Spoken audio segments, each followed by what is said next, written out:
Hello दोस्तों, एक बार फिर से आप सभी का स्वागत है संकल्प सौरभ क्लासेस के इस यूट्यूब चैनल पर। साथियों, आज हम वापस से उत्तराखंड सरकार के कुछ पहल, नीति और कार्यक्रमों पर चर्चा करने वाले हैं जो आगामी परीक्षा की दृष्टि से बहुत महत्वपूर्ण है। अभी तक हमने कुछ कार्यक्रमों पर चर्चा की थी, वो वीडियो आपने देखा और उस पर काफी सारे बच्चों के कमेंट्स थे कि इस वीडियो का दूसरा पार्ट लेकर के आइए। तो आज हम इस दूसरे पार्ट में उन सभी कार्यक्रम नीतियों को आगे बढ़ाएंगे। इसके अंदर हम विशेष तौर पर ग्रोथ सेंटर योजना, young Uttarakhand mobile app, startups या फिर इस तरीके के जो इंपॉर्टेंट पहल और कार्यक्रम हैं उन पर चर्चा करने वाले हैं, जो आपका गुड गवर्नेंस से रिलेटेड है या एक्सपोर्ट से रिलेटेड है। इस तरीके की चीजों से लगातार परीक्षाओं में प्रश्नों का वेटेज बढ़ता जा रहा है। तो आज की ये क्लास आपके लिए अति महत्वपूर्ण है, अंत तक वीडियो में बने रहें। चलिए शुरू करेंगे। यहाँ पर सबसे पहले उत्तराखंड की प्रमुख योजनाएं, नीति, कार्यक्रम और पहल में सबसे पहले डिजिटल पहल, तकनीकी नवाचार और डिजिटल पहल में हमारे पास यंग उत्तराखंड मोबाइल ऐप है। ये ऐप औद्योगिक विकास विभाग के द्वारा जो है वो लॉन्च किया गया है और सितंबर 2019 के अंतर्गत इस ऐप को लॉन्च किया गया था। ध्यान रखना है आपको कि ये 2019 में औद्योगिक विभाग के द्वारा लॉन्च किया गया है। इस ऐप का उद्देश्य क्या है? तो ये एक वन स्टॉप सेंटर है। वन स्टॉप सेंटर यानी जहां पर आपको उद्योग, पर्यटन, कृषि, बागवानी, कौशल विकास, सूचना प्रौद्योगिकी, जैव प्रौद्योगिकी, ऊर्जा, हस्तशिल्प, इन सभी से संबंधित सूचनाएं जहां पर आपको एक ऐप के अंदर मिलेंगी। और वो ऐप आपका उत्तराखंड मोबाइल ऐप है, यंग उत्तराखंड मोबाइल ऐप। इनके लिए ये वन स्टॉप सेंटर है। इस ऐप पर आपको इन सभी विभागों की उद्यमिता विकास, रोजगार, आजीविका सृजन कार्यक्रम और नीतियों की जानकारी मिलेगी। तो सबसे पहले आप इस ऐप को ध्यान रखेंगे। इसके बाद हम आगे बढ़े तो हमारे पास अगला कार्यक्रम यहाँ पर जल संसाधन के प्रबंधन से है, यानी उत्तराखंड सरकार की जल नीति से हमारे पास अगला कार्यक्रम है। यदि जल नीति को देखें तो इसमें सबसे आवश्यक आपके पास हो जाएगा यहाँ पर कि ये नीति कब लॉन्च की गई। ध्यान रखना है आपको, ये लॉन्च की गई 23 अक्टूबर 2019 को और इस नीति के अंतर्गत 15 महत्वपूर्ण प्रावधान किए गए हैं। इसमें से हमें कुछ चीजें ध्यान रखनी है। जैसे अगर आपसे जल नीति 2019 के कुछ महत्वपूर्ण प्रावधानों पर अगर मैं यहाँ पर विशेष तौर पर गौर करूं तो एक तो जल शिक्षा को स्कूली शिक्षा पाठ्यक्रम में शामिल करना, ड्रिप और स्प्रिंकलर तकनीकों को बढ़ावा देना, ये इसमें शामिल है। इसके अलावा जल नियामक आयोग का पुनर्गठन करना, ये इसके अंतर्गत शामिल है। इसके अलावा कृषि और सिंचाई में कुशल उपयोग करना, ये सभी चीजें सरकार ने जल नीति 2019 में शामिल की हैं। अन्य सभी चीजों को आप एक बार पढ़ लें, इतना आवश्यक आपके लिए ये सब नहीं है, पर ये कुछ महत्वपूर्ण प्रावधान इसके हैं, ये आप ध्यान रख सकते हैं। और ये नीति आपकी 23 अक्टूबर 2019 को लॉन्च की गई है। यहाँ जल की प्राथमिकता का क्रम भी सरकार ने इस नीति के तहत निर्धारित किया है। जैसे सबसे पहले मानव और पशुओं को पीने योग्य पानी ये प्रदान किया जाएगा, फिर सिंचाई, फिर जल विद्युत, फिर पर्यटन, फिर कृषि आधारित उद्योग और फिर गैर कृषि आधारित उद्योग। इस प्रकार से जल उपयोग की प्राथमिकताएं निर्धारित की गई हैं। यहाँ पर अगर हम आगे बढ़े तो जल नीति के बाद आपके पास सुशासन और उत्कृष्टता से संबंधित ये एक इंपॉर्टेंट पहल है, ये आपको ध्यान रखना है। आपके पास पूछा जा सकता है कि किस वर्ष यहाँ पर मुख्यमंत्री उत्कृष्टता और सुशासन पुरस्कार योजना की शुरुआत हुई। इस योजना की शुरुआत वर्ष 2018 के अंतर्गत होती है। विशेष तौर पर अगर मैं आपके पास सीधे डायरेक्टली आपको समझाऊं कि ये योजना क्या है, तो इस योजना के तहत अलग अलग विभागों में उत्कृष्ट कार्य करने वाले जो कर्मचारी हैं, जो अपने विभाग में सबसे अच्छा कार्य करते हैं, उनको सम्मानित करने से संबंधित ये योजना है और ये योजना 2018 के अंतर्गत आई। तो आपके पास सीधे पूछा जा सकता है मुख्यमंत्री उत्कृष्टता और सुशासन पुरस्कार की शुरुआत कब हुई, तो आप ध्यान रखेंगे वर्ष 2018 के अंतर्गत इस पुरस्कार की शुरुआत हुई। इसमें कर्मचारियों का सम्मान निहित है। इसके अतिरिक्त अगर हम आगे बढ़े तो हमारे पास व्यापार और निर्यात से संबंधित उत्तराखंड सरकार की पहली निर्यात नीति है। इस नीति पर भी आपको थोड़ा सा ध्यान देने की जरूरत है। यदि अगर आपसे पूछेगा किस वर्ष ये नीति जारी की गई, तो ये नीति वर्ष 2019 के अंतर्गत जारी की गई। इसका मुख्य प्रावधान निर्यातकों को प्रोत्साहन देना, लॉजिस्टिक और बुनियादी ढांचे को बेहतर करना, उच्च संभावना वाले क्षेत्रों में निर्यात बढ़ाना।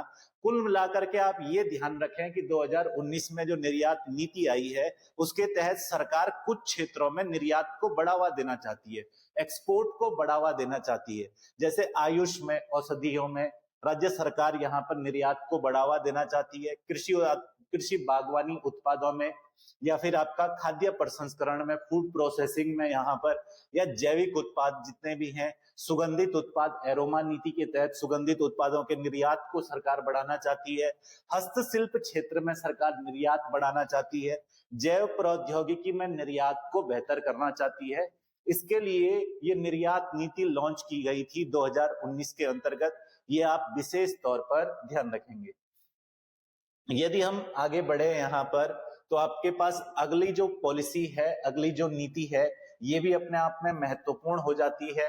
ये आपकी उत्तराखंड औद्योगिक निवेश एवं रोजगार प्रोत्साहन नीति है, जो 2019 के अंतर्गत लॉन्च की गई थी। इस नीति से आपकी परीक्षा में पहले भी प्रश्न आया है। तो यहाँ पर यदि आपसे पूछता है कब इसको लॉन्च किया गया, तो 10 नवंबर 2024 तक के लिए इसको लॉन्च किया गया है। 2019 से ये पंचवर्षीय नीति है, 5 सालों के लिए इस नीति को लॉन्च किया गया है और 10 नवंबर 2024 तक ये नीति प्रभावी रही। यानी अब वर्तमान में ये नीति समाप्त भी हो चुकी है, पर इसके समाप्त होने के बाद भी इससे प्रश्न पूछा जा सकता है। जैसे कि यहाँ ध्यान रखना है आपको कि राज्य की 4 श्रेणियां इस नीति के तहत बनाई गई हैं। जैसे यहाँ पर श्रेणी ए में विशेष तौर पर उन जिलों को रखा गया है जो राज्य के ट्रांस हिमालयी जिले हैं, जैसे पिथौरागढ़, उत्तरकाशी, चमोली। फिर राज्य के छोटे जिले जैसे चंपावत, बागेश्वर, रुद्रप्रयाग, इनको श्रेणी ए में रखा गया है। श्रेणी बी के अंतर्गत पौड़ी गढ़वाल, टिहरी गढ़वाल, नैनीताल, अल्मोड़ा, देहरादून जिलों के पर्वतीय ब्लॉक रखे गए हैं। बी प्लस में पौड़ी गढ़वाल के कोटद्वार, दुगड्डा ब्लॉक, यानी जो मैदानों से थोड़ा नजदीक है। टिहरी का झालवाला, मुनि की रेती, तपोवन, नैनीताल का कोटाबाग, देहरादून का कालसी ब्लॉक, इसको बी प्लस में रखा गया है। श्रेणी सी के अंतर्गत देहरादून का रायपुर, सहसपुर, विकासनगर, डोईवाला, नैनीताल का रामनगर और हल्द्वानी श्रेणी सी में। और श्रेणी डी के अंतर्गत इस नीति में हरिद्वार, उधम सिंह नगर, देहरादून, नैनीताल जिलों का शेष क्षेत्र रखा गया है।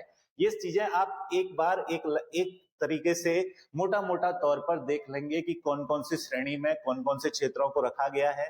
ये क्षेत्र आपके सरकार का इसमें उद्देश्य क्या है कि इस वर्गीकरण के आधार पर मशीनरी, भूमि और निवेश के लिए सहायता और ब्याज अनुदान प्रदान करवाना, ये इस नीति का एक महत्वपूर्ण उद्देश्य है। तो अब इस नीति पर मैं ज्यादा यहाँ पर विशेष तौर पर जोर नहीं दे रहा हूं, क्योंकि आप इतनी चीजें इससे ध्यान रखेंगे। अगर हम आगे बढ़े तो यहाँ पर एक इंपॉर्टेंट नीति स्टार्टअप नीति है। उत्तराखंड सरकार की स्टार्टअप नीति वर्ष 2017 के अंतर्गत ये स्टार्टअप नीति तैयार की गई। ये भारत सरकार की स्टार्टअप इंडिया पहल के अनुरूप बनाई गई है, जो राज्य में नवाचार और उद्यमिता को बढ़ावा देती है। इस नीति में आप क्या ध्यान रखेंगे, तो यहाँ हमारे पास इसमें ध्यान रखने के लिए सबसे इंपॉर्टेंट पॉइंट यहाँ पर है। देखिए यहाँ पे स्टार्टअप काउंसिल जिन स्टार्टअप्स को चयनित करता है उन्हें 1 वर्ष के लिए मासिक भत्ता प्रदान करता है।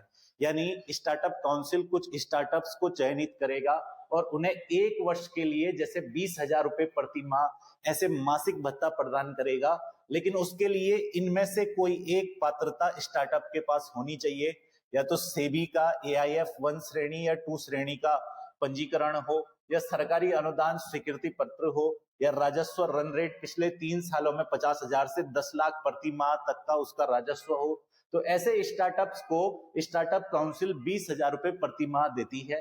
यहाँ पर अब ये जो रकम है वो बढ़ा दी गई है, 30,000 रुपए प्रति माह इसको कर दिया गया है। और इनमें ये चीजें ध्यान रखने योग्य है स्टार्टअप्स के लिए कि वो उनका फोकस क्षेत्र जो है, फोकस क्षेत्र में व्यवसाय संचालित करता हो, SC ST महिला, शारीरिक रूप से विकलांग उद्यमी हो, और श्रेणी ए से संबंधित जिले हो। ये सभी चीजें स्टार्टअप नीति के अंतर्गत शामिल की गई हैं, तो इसे आप ध्यान रख सकते हैं। इसके अलावा पार्किंग नीति, राज्य में पार्किंग नीति, उत्तराखंड राज्य की पार्किंग नीति 2019 में लॉन्च की गई है। पार्किंग नीति के अंतर्गत आप ध्यान रखें कि राज्य में राज्य गठन के बाद वाहनों की संख्या में 300% की वृद्धि हुई है और 2019 में इस नीति को लाने का उद्देश्य था कि यहाँ पर 3 तरीके से पार्किंग राज्य में विकसित की जाए। एक तो है प्रथम श्रेणी की पार्किंग, यानी जिसमें सरकारी पार्किंग शामिल होंगी।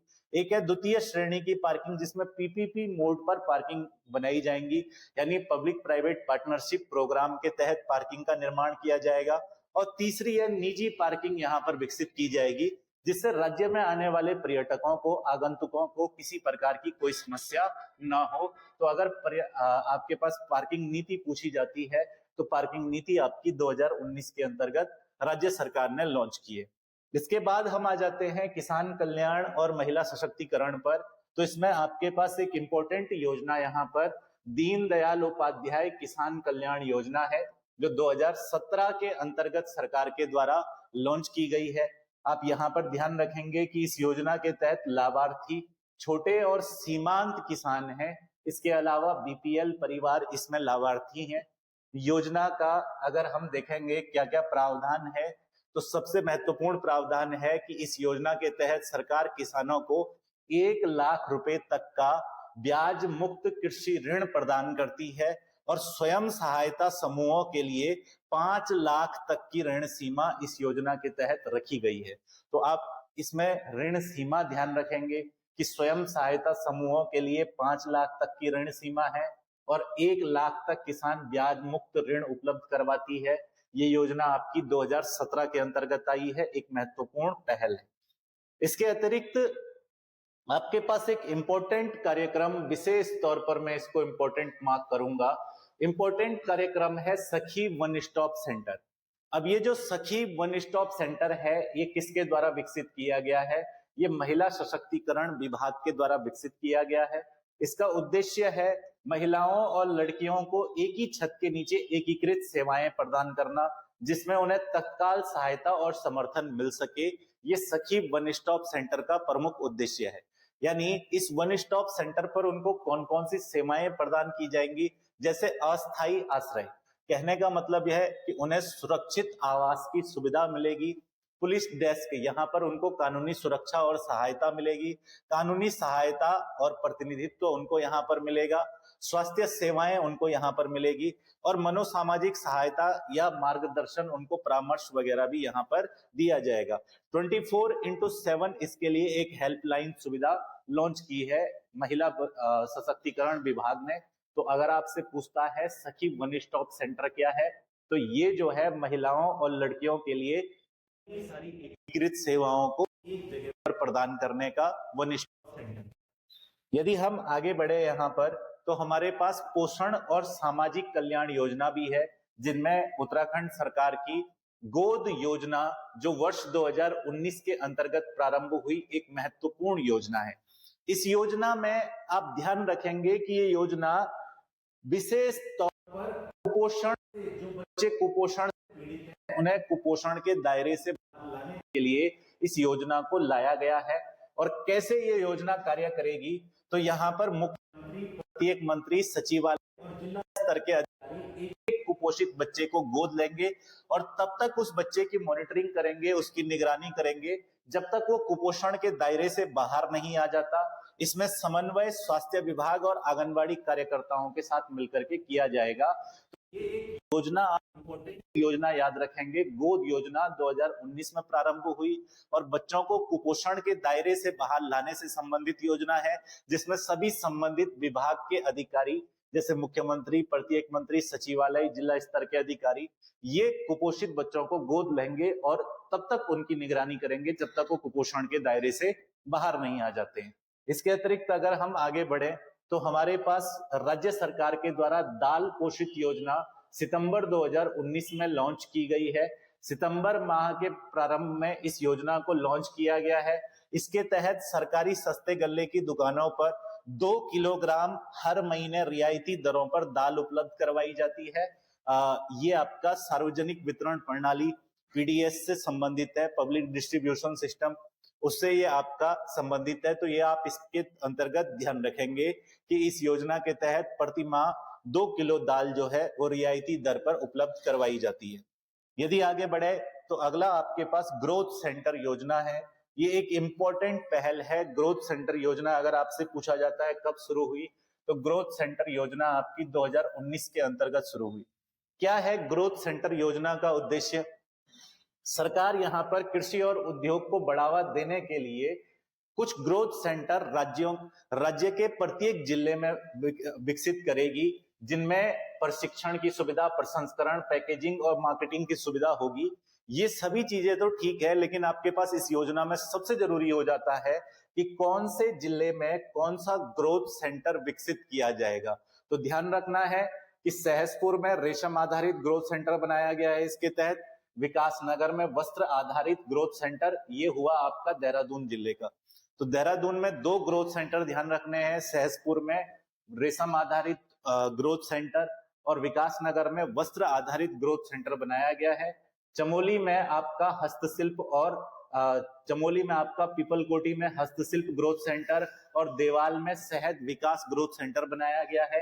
पौड़ी गढ़वाल के फरसवानी में मशरूम ग्रोथ सेंटर और श्रीनगर में बागवानी ग्रोथ सेंटर बनाया गया है। रुद्रप्रयाग के जखोली में कृषि व्यवसाय ग्रोथ सेंटर और कंडारा में बागवानी ग्रोथ सेंटर बनाया गया है। टिहरी के हुलड़ा खाल में आपका औषधीय पादप ग्रोथ सेंटर और धुली में पुष्प उत्पादन ग्रोथ सेंटर बनाया गया है। उत्तरकाशी के चिनियाली सौड़ में hot air balloon growth centre बनाया गया है। नैनीताल के भीमताल में बेकरी उत्पाद ग्रोथ सेंटर और रामगढ़ में खाद्य प्रसंस्करण ग्रोथ सेंटर बनाया गया है। हरिद्वार के लाल ढांग में मंदिर पुष्प प्रबंधन ग्रोथ सेंटर बनाया गया है। उधम सिंह नगर के बांसखेड़ा में मत्स्य ग्रोथ सेंटर, खटीमा में हस्तशिल्प ग्रोथ सेंटर बनाया गया है। चंपावत के श्यामला ताल में शहद और मसाला ग्रोथ सेंटर, टनकपुर में प्रसाद और हस्तशिल्प ग्रोथ सेंटर, लोहाघाट में लौह हस्तशिल्प ग्रोथ सेंटर बनाया गया है। अल्मोड़ा के अंतर्गत आपका प्राकृतिक फाइबर ग्रोथ सेंटर बना है। बागेश्वर के खाती गांव में कृषि उत्पाद ग्रोथ सेंटर बनाया गया है। इसके अतिरिक्त पिथौरागढ़ के मुनस्यारी में पक्षी निरीक्षण केंद्र के तौर पर विकसित किया गया है ग्रोथ सेंटर के तहत। तो इनमें से आपके पास कोई भी ग्रोथ सेंटर पूछा जा सकता है, जिले के अंतर्गत स्थान पूछा जा सकता है। तो ये आप मोटा तौर पर ध्यान रखेंगे, एक इंपॉर्टेंट पॉइंट आपके पेपर के लिए हो जाएगा। यदि हम आगे बढ़े तो अगला बिंदु हमारे पास ग्रामीण व्यवसाय उस्यमान केंद्र से होना था। उत्पादन केंद्र ना होकर यहाँ पर उस्मायन केंद्र होगा, यानी इनको हम लोग इंक्यूबेशन सेंटर कहेंगे। तो ग्रामीण व्यवसाय उस्मायन केंद्र जो है ये वर्ष 2021 के अंतर्गत स्थापित हुए। ग्रामीण व्यवसाय उत्पादन केंद्र उस्मान सेंटर जो है, इंक्यूबेशन जो सेंटर हैं, ये आपको ध्यान रखना है 2021 में स्थापित किए गए हैं और शुरुआत में ये 2 स्थानों पर स्थापित किए गए हैं। एक तो आपका हवाल बाग अल्मोड़ा में, ध्यान रखेंगे, एक आपका हवाल बाग अल्मोड़ा के अंतर्गत विकसित किया गया है ग्रामीण व्यवसाय उस्मान केंद्र, और दूसरा आपका जो है पौड़ी के अंतर्गत विकसित किया गया है। इसका उद्देश्य क्या है? ग्रामीण क्षेत्र में व्यवसायिक गतिविधियों को बढ़ावा देना, नए व्यवसाय विचारों को विकसित करना, बढ़ावा देना, पलायन को कम करना, ये सभी उद्देश्य इसके प्रमुख उद्देश्य होंगे। यदि हम यहाँ पर आगे बढ़े तो अगला आपके पास क्रय प्राथमिकता नीति है जो 2019 के अंतर्गत सरकार ने लॉन्च की थी। इस नीति का एक अपने आप में अलग महत्वपूर्ण स्थान है। क्यों महत्वपूर्ण है ये नीति? क्योंकि सरकार ने यहाँ पर इस नीति के तहत डिसाइड किया है कि जितने भी आपके राज्य सरकार के विभाग हैं वो अपने किसी भी उत्पाद के लिए या किसी भी सेवा के लिए जो है अपने कच्चे माल का 25% एमएसएमई से खरीदेंगे अनिवार्य तौर पर। यानी किसी न किसी लघु सूक्ष्म उद्योग से सरकार को 25% खरीदारी करनी पड़ेगी, जिससे यहाँ पर एमएसएमईज को भी बढ़ावा मिलेगा और राज्य सरकार के अपने जो विभाग हैं उनको भी राज्य के अपने उत्पाद मिल सकेंगे। इसके लिए लाई गई थी क्रय प्राथमिकता नीति 2019 के अंतर्गत। ध्यान रखना कि सरकारी विभागों को 25% तक की खरीदारी एमएसएमई से करना आवश्यक है इस नीति के तहत। अगर हम यहाँ पर आगे बढ़े तो आपके पास परंपरागत जो फसलों के लिए रिवॉल्विंग फंड है, ये भी आपका इंपॉर्टेंट है। Revolving fund for traditional crops, इसकी घोषणा होती है नवंबर 2019 के अंतर्गत।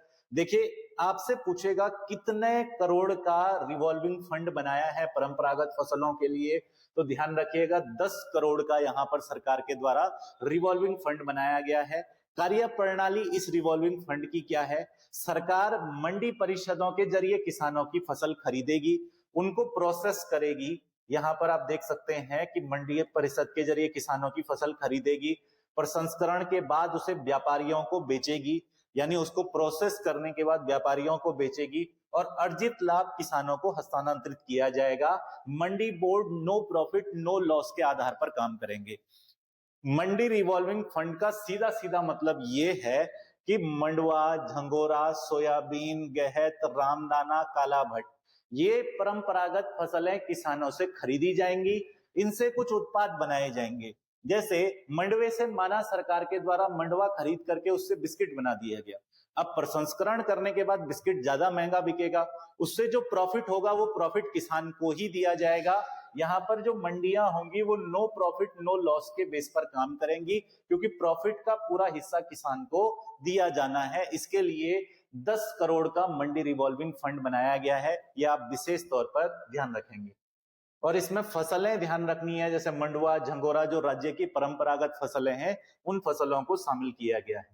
आगे आपके पास सार्वजनिक निजी भागीदारी नीति है। नई सार्वजनिक निजी भागीदारी नीति ये 2019 के अंतर्गत आई, 23 अक्टूबर 2019 को लॉन्च की है सरकार ने।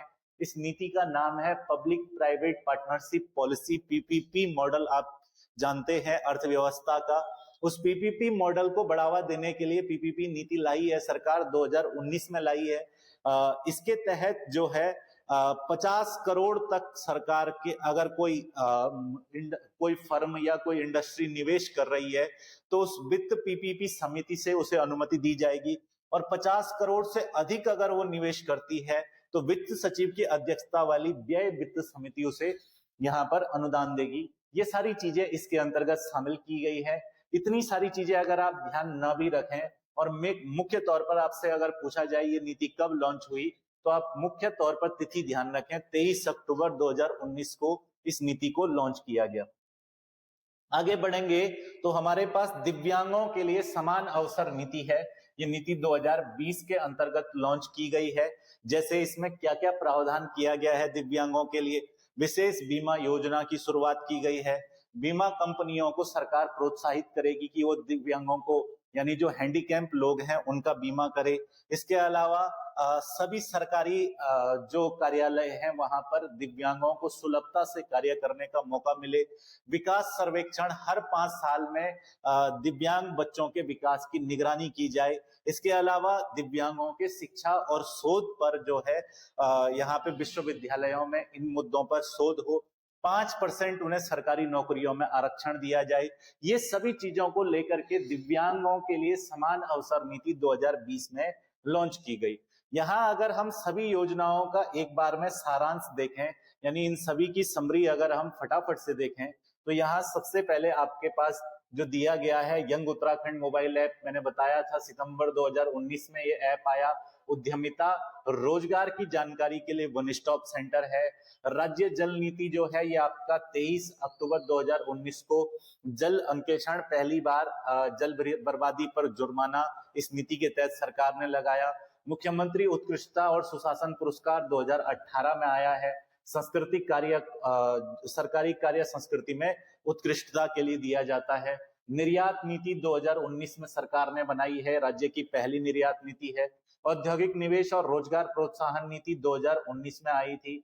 ये 5 वर्षों के लिए यानी 10 नवंबर 2024 तक के लिए है। इसमें 4 श्रेणी में विभाजित किया है राज्य के अलग अलग जिलों को। स्टार्टअप नीति आपकी जो है 2017 में आई है। इसके तहत 20 से 30 हजार स्टार्टअप काउंसिल के द्वारा भत्ता दिया जाता है स्टार्टअप्स को, ताकि स्टार्टअप्स को बढ़ावा मिल सके। पार्किंग नीति आपकी 2019 में आई है। 3 श्रेणियों की पार्किंग मैंने आपको यहाँ पर बताई। सरकारी विकास प्राधिकरणों के द्वारा बनाई गई पार्किंग, जैसे एमडीडीए वगैरह के द्वारा अगर विकसित पार्किंग है तो सरकारी प्राधिकरणों की पार्किंग हो गई। इस तरीके से 3 प्रकार की पार्किंग की सुविधा इसमें की गई है। दीनदयाल उपाध्याय सहकारी किसान कल्याण योजना 2017 में आया, जिसमें 1 लाख तक का ब्याज मुक्त कृषि ऋण किसानों को उपलब्ध करवाया जाएगा। सखी वन स्टॉप सेंटर आपका जो है ये संकटग्रस्त महिलाओं के लिए एकीकृत सेवाएं देने से संबंधित है। यहाँ पर अगर हम आगे बढ़ेंगे तो गोद योजना मैंने आपको यहाँ पर बताया, जो 2019 के अंतर्गत आई है, कुपोषित बच्चों को गोद लेना इसका उद्देश्य है। दाल पोषित योजना आपकी सितंबर 2019 में आई है, जिसके तहत 2 किलो दाल सरकार सस्ते दर पर उपलब्ध करवाती है। ग्रोथ सेंटर योजना 2019 के अंदर आपको ध्यान रखना है, इसका मुख्य उद्देश्य पलायन रोकना है। ग्रामीण व्यवसाय उत्पादन केंद्र 2021 में 2 ग्रामीण व्यवसाय उत्पादन केंद्र बनाए गए हैं, हवालबाग, अल्मोड़ा और पौड़ी में। क्रय प्राथमिकता नीति नवंबर 2019 में आई है, जिसमें 25% खरीद एमएसएमई स्टार्टअप से की जाएगी। परंपरागत फसलों के लिए रिवॉल्विंग फंड नवंबर 2019 में बनाया गया है, 10 करोड़ का फंड बनाया गया है। पीपीपी नीति आपकी पब्लिक प्राइवेट पार्टनरशिप पॉलिसी 23 अक्टूबर 2019 को आई है। इसके अलावा दिव्यांगों के लिए समान अवसर नीति यहाँ पर 2020 के अंतर्गत आई है, जिन्होंने 5% आरक्षण, विशेष बीमा, ये सभी सुविधाएं दी गई हैं। इसके अतिरिक्त यहाँ हमारा टॉपिक होता है खत्म। मुझे उम्मीद है आज की वीडियो आपको पसंद आई होगी। अगर ये क्लास आपको अच्छी लगी है तो अपनी प्रतिक्रिया कमेंट्स में जरूर दें। इसी के साथ चैनल पर बने रहें। आप सभी का बहुत बहुत धन्यवाद।